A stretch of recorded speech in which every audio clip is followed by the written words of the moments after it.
Today is Election Day. Get out there, Virginia. Polls have been open for 2 hours. I hope you've already gone. They're expecting a low turnout. That's not necessarily a good thing on a day like this, where so many ultimate races may even be decided today because of the way districting is drawn up in Virginia. Let's talk to Dr. Stephen Farnsworth. He's a professor of political science and international affairs at University of Mary, Washington. Thanks for joining us, Dr. Farnsworth. Glad to be here. So am I right in saying that if you win the primary in a lot of these districts, that's pretty much the big fight? The rest is sort of a fait accompli?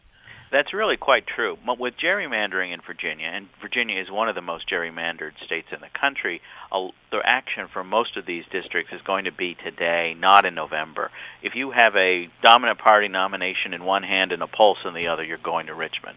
Well, and a lot of us lament that fact, but it is the case. So now in our immediate area here in the Washington, D.C. area, what races are hotly contested and what should we keep an eye on? Well, the most interesting, important race, I think, particularly in the Republican primary, is going to be with Speaker Bill Howell. He's facing an aggressive challenger, Susan Stimson, who had been a member of the Board of Supervisors in Stafford County. This district, which is the city of Fredericksburg and part of Stafford County, has really gotten a lot of attention because the Speaker is a high-profile target, and it also is part of the Republican identity question.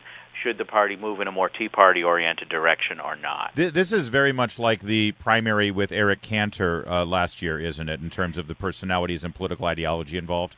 Absolutely. You're looking at a situation where a largely conservative but establishment Republican faces an insurgent Tea Party challenger. This is a David versus Goliath race in a lot of ways. The Speaker has the advantage of money, of name recognition. He's been in office more than 20 years, and so he's well known to the district.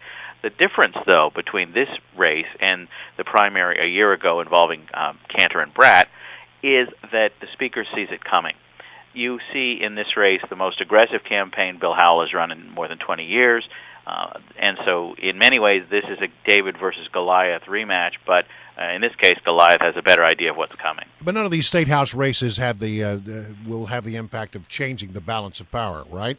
Right. You're looking at a situation in the House of Delegates where the Republicans have a 2-to-1 majority, and that's not going to change. Okay. What would change, though, if the Speaker were defeated, would be a move in a much more conservative direction from other Republicans worried that they would be the next Bratt, that's the next interesting, Cantor, the next Howell. All right. Now, what about some of these county races where people are running for the Board of Supervisors, et cetera, and a very interesting race in Alexandria where it looks like you've got three, pretty interesting candidates running for the mayorship? Yeah. One of the big questions in Alexandria is how friendly to be with developers. And so you have a situation in Alexandria where you have three candidates running. You have a real dispute over whether or not there is enough economic activity in Alexandria. And so the current mayor is facing a challenge from somebody who says that the city is already too friendly with developers, and another challenger who says that the city really needs to do more to get off the current status quo, which is not particularly aggressive. And so you got the current mayor, a former mayor, and the current vice mayor all vying for the spot. Right. I mean, normally in politics you don't have a lot of choices, but in Alexandria you have a lot of choices. As long as they're Democrats. Well, in that case, that's true. And then Fairfax, listen, Fairfax County, Virginia is, it's a small country unto itself in terms of population and economy. And, again, it's mostly on the Democratic side of the ledger. But what's the race like there?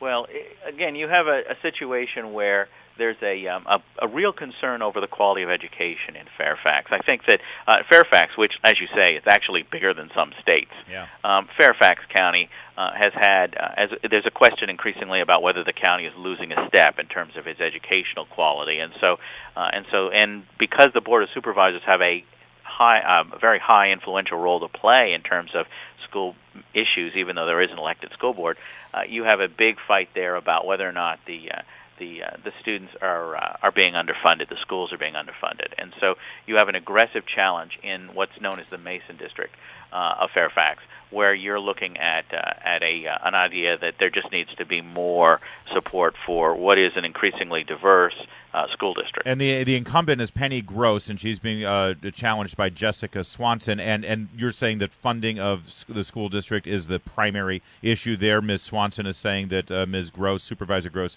has not done enough to fund the school district?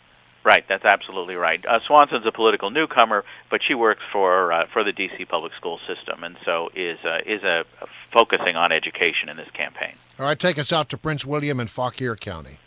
Okay, the big question in Prince William is the Democratic primary for the seat that's being vacated by Senator Chuck Colgan. This is a district that stretches from Woodbridge up to Manassas and Manassas Park. It's a district that is really crucial to the question of who will control the Senate come January. Right now the current Senate is 21-19 Republican, and with Colgan's retirement, the Republicans are looking at a real opportunity for a pickup with an open seat. On the Democratic side today, you have three candidates who've run for the House of Delegates. One of them is currently a member of the House of Delegates. There aren't a lot of issue differences with those three candidates, and so this will really be an issue of turnout, where you're looking at a relatively low turnout normally, but perhaps a little better than terrible in this district. Our guest is Dr. Stephen Farnsworth, and he's forgotten more about Virginia politics than we'll ever know. And I've seen at your blog, StephenFarnsworth.net, you've been writing quite a bit, and many people around the country are talking about the changing demographics of the state of Virginia, of the Commonwealth, and I'm trying to read in here about a lot of the things that you've been discussing on your blog, and it seems like, yes, we definitely have changing demographics here, especially in Northern Virginia, but it's also becoming quite balkanized, isn't it? I mean, where the Democrats tend to be, they're becoming much more highly concentrated, and where the Republican votes tend to be, it's becoming much more highly concentrated. Am I getting that right? Well, I think that's really true. I think that what you see in politics nationally in terms of red and blue states, you're seeing increasingly in Virginia in terms of red and blue counties, or even red and blue districts within counties. You're seeing a situation where the polarization in this country is really, really settling into where people choose to live in terms of within a county.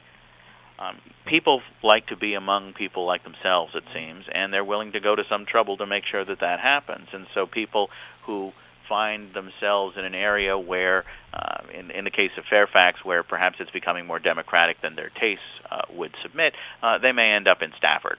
And so, yeah. You're seeing more and more of those kinds of decisions, because what is happening basically with Northern Virginia is that the inner suburbs, which are more democratic than the outer suburbs, are really becoming more intensely democratic as people are making those kinds of political decisions about where they choose to buy a house, where they choose to move. That's right. It used to be much more an issue of economics. People would just go to find a place to live near where they work. But more and more, I think there's going to be this trend towards finding a place not only that is appealing to you in terms of the neighborhood and the geography, but also in terms of the politics. Well, the polls are now open and will remain open until 7 p.m. If you're in the Commonwealth, this would be the time to go and exercise your most important right as a citizen.